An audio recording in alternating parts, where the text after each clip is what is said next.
5 মাহ হৈছে 5 মাহ চলি আছে বেছি দিন হোৱা নাই একেবাৰে নতুন দল আৰু দলটো নেতৃত্ব দিছিলে আমাৰ যাৰ নেতৃত্বত গঠন হৈছিলে দলটো তেখেত হল আমাৰ ডক্টৰ অঞ্জলি প্ৰভা দৈমাৰী ৰঞ্জন দৈমাৰীৰ ভগ্নী আপোনালোকে ভালকে চিনি পায় ভালকে জানে আপোনালোকৰ জাতীয় সংগ্ৰামী তেখেতসকল বড়োসকলৰ কাৰণে সংগ্ৰাম কৰি অহা যি ৰঞ্জন দৈমাৰী তাৰে ভগ্নী অঞ্জলি দৈমাৰী এই অঞ্জলি দৈমাৰীৰ নেতৃত্বত এই দলটো গঠন হৈছে আৰু এই দলটো গঠন হোৱাৰ কাৰণ মই চমুকৈ আপোনালোকক বুজাই দিছো হয়তো মোক কোৱাৰ আগতে আপোনালোকে নিশ্চয় শুনিছে যিহেতু আপোনালোকৰ জাতীয় চেতনাৰ লগত জড়িত থকা এইটো দল আজি ৰঞ্জন দৈমাৰীয়ে আপোনালোকৰ বড়ো জাতিসকলৰ অস্তিত্ব ৰক্ষাৰ কাৰণে যুদ্ধ কৰিছিল সংগ্ৰাম কৰিছিল আন্দোলন কৰিছিল আৰু আপোনালোকৰ সেই আন্দোলনত যি জাতীয় আন্দোলন আপোনালোকৰ যি বড়ো জাতিসকলৰ জাতীয় চেতনাৰ আন্দোলন সেই আন্দোলনত আপোনালোকৰ বহুত ল'ৰা বহুত ছোৱালী শ্বহীদ হৈছে কাৰোবাৰ ল'ৰাৰ মৃত্যু হৈছে কাৰোবাৰ দাদাৰ মৃত্যু হৈছে কাৰোবাৰ ভাইৰ মৃত্যু হৈছে তেনেকে বহুত হাজাৰ হাজাৰ আপোনালোকৰ যিবিলাক উঠি অহা প্ৰজন্ম নতুন যুৱ চাম তেওঁলোকে শ্বহীদ হ'ব লগা হৈছিল এই শ্বহীদৰ বিনিময়ত আপোনালোকে কি পাইছে কাৰণ যেতিয়া বিপিএফ চৰকাৰ গঠন হৈছিল বিপিএফ চৰকাৰ হোৱাৰ আগতে বিএলটিৰ আন্দোলন আছিল যেতিয়া বিপিএফ চৰকাৰ হোৱাৰ হাগ্ৰামা মহিলাৰ যেতিয়া নেতৃত্বত আহিল বিটিচি চিফ হ'ল তেতিয়া আহি আপোনালোকৰ যিবিলাক শ্বহীদ হৈছিল সেই শ্বহীদৰ কথাবিলাক তেখেতে কিন্তু পাহৰি গৈছিল তেখেতে আপোনালোকৰ জাতিটোৰ কথা পাহৰি গৈ তেখেতে নিজৰ গাদী ৰক্ষা কৰিবৰ কাৰণেহে চেষ্টাত উপনীত হৈ আছিল তাৰপিছত আহিল ইউপিপিএল চৰকাৰ ইউপিপিএল চৰকাৰ আহি একেই উদ্দেশ্য আছিল এফচুৰ একেই উদ্দেশ্য আছিল এনডিএফবিৰ একেটাই উদ্দেশ্য আছিল যে বিটিচিত আমাৰ এখন পৃথক ৰাজ্য হ'ব লাগে বা বদলান হ'ব লাগে উদ্দেশ্যবিলাক কিন্তু সকলোৰে একেই আছিল যেতিয়া বিপিএফে চৰকাৰ গঠন কৰিলে তেওঁলোকে জাতিক পাহৰি গ'ল বদলানৰ কথা পাহৰি গ'ল তাৰপিছত ইউপিপিএল আহিল এফচু ইউপিপিএল একেলগে চৰকাৰ কৰি আপোনালোকৰ যি জাতীয় হত্যা বা যি জাতীয় শ্বহীদ হৈছিল এই শ্বহীদবিলাকৰ কথা পাহৰি গ'ল অথচ প্ৰমোদ বৰাই বদলান নালাগে বুলি দিল্লীত স্বাক্ষৰ কৰি আহিছিল যে বদলানৰ প্ৰয়োজন নাই বুলি কৈছিল তাৰপিছত তাতে বিটিয়া চুক্তি হ'ল শান্তি চুক্তি হ'ল শান্তি চুক্তিত স্বাক্ষৰ কৰিছিল আমাৰ ৰঞ্জন দৈমাৰী ছাৰে শান্তি চুক্তি স্বাক্ষৰ কৰাৰ পিছত আজি ৰঞ্জন দৈমাৰী জেলত কাৰাৰুদ্ধ হৈ আছে ইয়াতকৈ আৰু দুখ লগা কথা হ'ব নোৱাৰে যিহেতু আপোনালোকৰ তেখেত সংগ্ৰামী নেতা জাতীয় সংগ্ৰামী নেতা যেহেতু আপোনালোকৰ কাৰণে তেখেতে বহুত বলিদান দিছে তেখেতে বিদেশত থাকিবলগীয়া হৈছিল বিদেশৰ পৰা আহি আকৌ আমাৰ অসমত আহি গুৱাহাটী কাৰাগাৰত বন্দী হৈ আছে তো তেখেতে যদি আপোনালোকৰ জাতিৰ হৈ কাম কৰিছিল জাতিৰ হৈ মান পাতিছিল জাতিৰ হৈ সংগ্ৰাম কৰিছিল তো আপোনালোকৰ তেখেতক তাৰ কিছু হ'লেও তেখেতক অলপ আপোনালোকে উৎসাহ কৰাব লাগিব বা তাৰ প্ৰতিদান আপোনালোকে দিব লাগিব আজি এপিবি দলটো গঠন হোৱাৰ কাৰণ আপোনালোকে অলপ বুজি পাইছে চাগে আজি ৰঞ্জন দৈমাৰী কিয় জেলত থাকিবলগীয়া হ'ল বিটিচি চুক্তি হোৱাৰ পিছতো ৰঞ্জন দৈমাৰী জেলত থকাৰ কোনো যুক্তি নাই তেখেতে বাহিৰত থাকিব লাগিছিল এৰি দিব লাগিছিল কিন্তু এৰি দিয়া নহ'ল কিয় যাৰ বাবে আজি এপিবি দলটোৰ জন্ম হ'ল আজি ৰঞ্জন দৈমাৰী যদি বাহিৰত থাকিলে হয় হাগ্ৰামা মহিলাৰ আৰু প্ৰমোদ বৰৰ কোনো মূল্য নাথাকিব ইয়াত বিটিচিত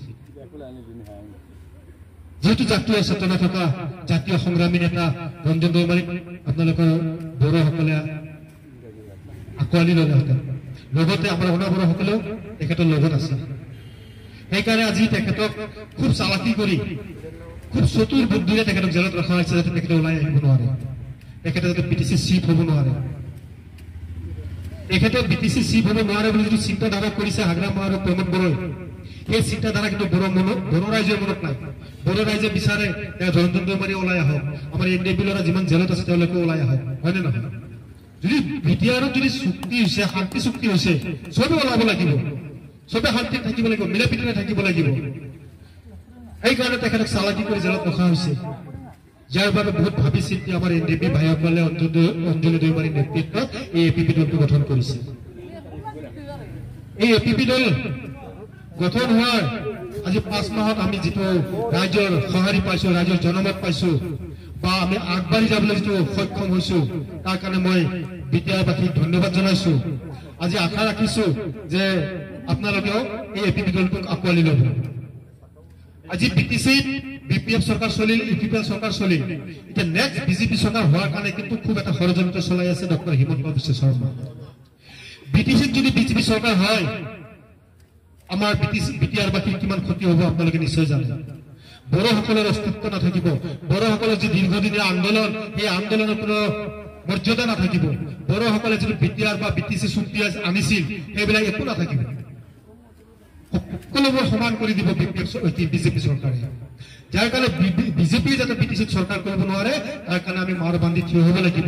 আপোনালোকে সকলোৱে সজাগ হ'ব লাগিব, কাৰণ আপোনালোকৰ সেই সংগ্ৰাম কৰি অহা যিবিলাক যুৱক, যিবিলাক যুৱতী শ্বহীদ হৈছে সেইবিলাকৰ কথা আপোনালোকে অলপ মনত পেলাব, কাৰণ তেওঁলোকে দেশৰ কাৰণে শ্বহীদ হৈছে, জাতিৰ কাৰণে শ্বহীদ হৈছে। সেই অৱদান, সেই যি শ্বহীদসকলৰ অৱদান সেইবিলাক কিন্তু হিমন্ত বিশ্ব শৰ্মাই নোহোৱা কৰি পেলাবৰ কাৰণে চেষ্টা কৰিছে।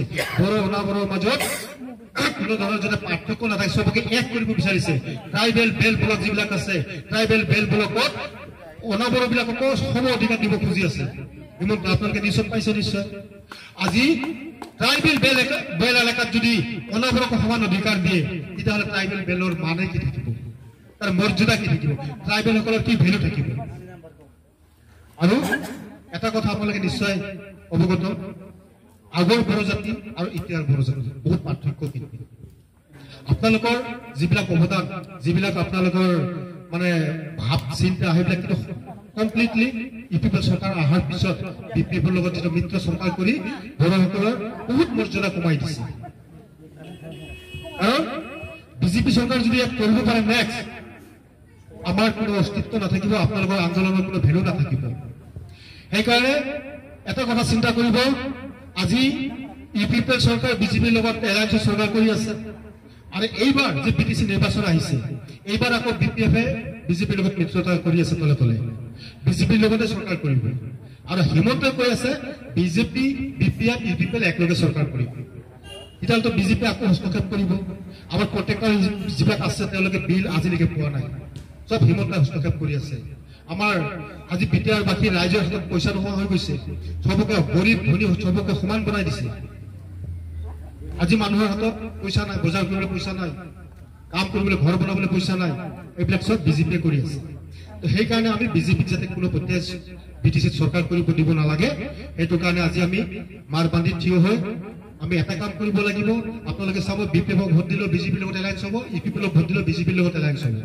আৰু বিজেপিৰ লগত এলায়েন্স নথকা দল একমাত্ৰ এপিপি। এপিপি কিন্তু বিজেপিৰ লগত কোনো এলায়েন্স নাই আৰু এলায়েন্স নকৰে। প্ৰয়োজন হলে আমি যিকেইটা চিট পাম আমি বিপিএফ বা ইউপিপিএল যাৰ লগত মানে চৰকাৰ হ'ব তেনেকৈ আমি চৰকাৰ কৰি ল'ম, তথাপি আমি বিজেপিক ইয়াত আশ্ৰয় নিদিম বা চৰকাৰ কৰিব নিদিম। আপোনালোকে একমত নে এইটো কথা? নে আপোনালোকে বিচাৰে যে বিজেপি চৰকাৰ হওক বিটিচি? অলপ চিন্তা কৰিব, যিহেতু আপোনালোকৰ বহুত অৱদান আছে বিটিচিত। এই বিটিচিত যিমান অৱদান আছে বড়োসকলৰ আছে। বড়োসকলৰ কাৰণে আজি আমি বিটিচিৰ পৰা বিটিআৰ ভৱিষ্যতে হয়তো বদলাই পোৱাৰ এটা আশা আছে। সেই আশাটো আমি বাস্তৱত পৰিণত কৰিব লাগিব। কাৰণ আমি আজি যদি আমি সজাগ নহওঁ, সচেতন নহওঁ, তেতিয়াহ'লে আমি আগুৱাই যাব নোৱাৰিম। গতিকে মই আপোনালোকক এটা ৰিকুৱেষ্ট কৰিম, অনুৰোধ কৰিম, মই এজন অনাবৰৰ ব্যক্তি হিচাপে, মই বড়ো নহয় যদিও আজি বিটিচিত থাকোঁ, আমি বড়োলেণ্ডবাসী। গতিকে আমাৰ বড়োলেণ্ডৰ প্ৰতি আমাৰ টান আছে। আমি বড়োলেণ্ডত জন্মগ্ৰহণ কৰিছোঁ বা বড়োলেণ্ডতে আমি মৰিব লাগিব।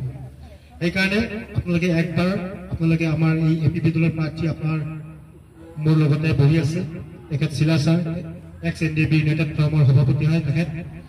তেখেতে আপোনালোকৰ দৰপা সমষ্টিৰ প্ৰাৰ্থী হয়।